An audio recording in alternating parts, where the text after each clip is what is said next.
वंश न्यूज, दलित पीडित व शोषित जनतेचा खनखनीत आवाज।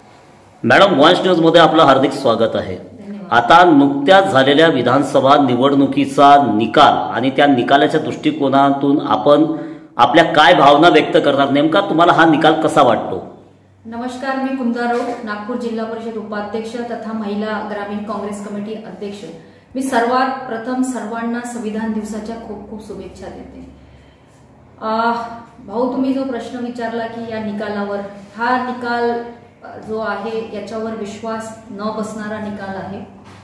3 महिन्या अगोदर ज्या लोकसभेच्या निवडणुका झाल्या, त्या लोकसभेच्या निवडणुकामध्ये मोदीजी आणि शहाजी यांना महाराष्ट्राच्या जनतेने नकारले आणि असं 3 महिन्यात असं काय झालं, यांनी असं काय केलं ज्या याच्यामध्ये यांना लोकांनी स्वीकारलं महाराष्ट्राच्या, तर याच्यावर विश्वास न बसणारा हा रिझल्ट आहे। याच्यावर आत्मचिंतन भाजपच्याच लोकांनी करायला पाहिजे की त्यांनी असा कुठला घोळ केलेला आहे। त्यांच्या कार्यकर्त्यांना सुद्धा विश्वास बसत नाही की त्यांचे लोक निवडून आलेले आहेत।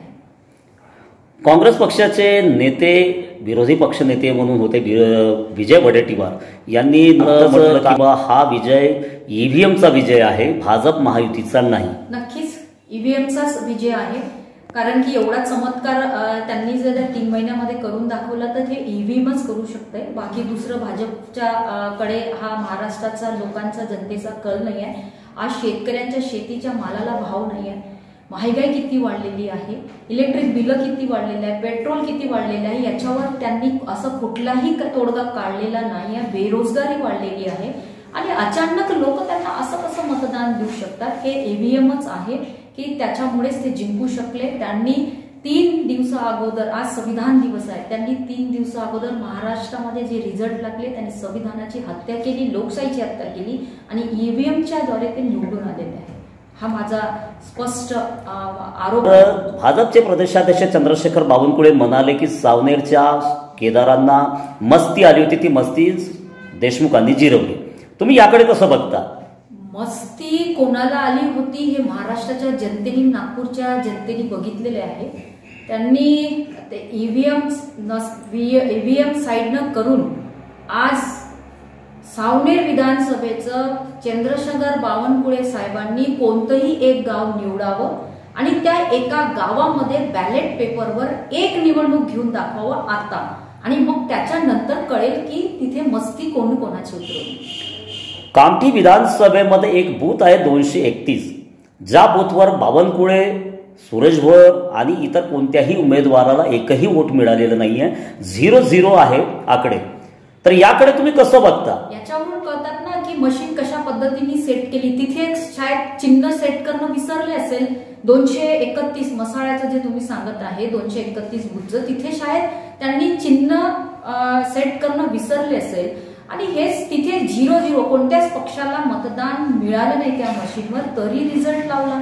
याच्यावरून तुम्हाला ही हुकुमशाही कशी या पद्धतीची, निवडणूक अधिकारी निवडणुकाची सगळी यंत्रणा दबावाखाली दाबून ठेवलेली आहे, याच्यावरून तुम्हाला स्पष्ट कळते।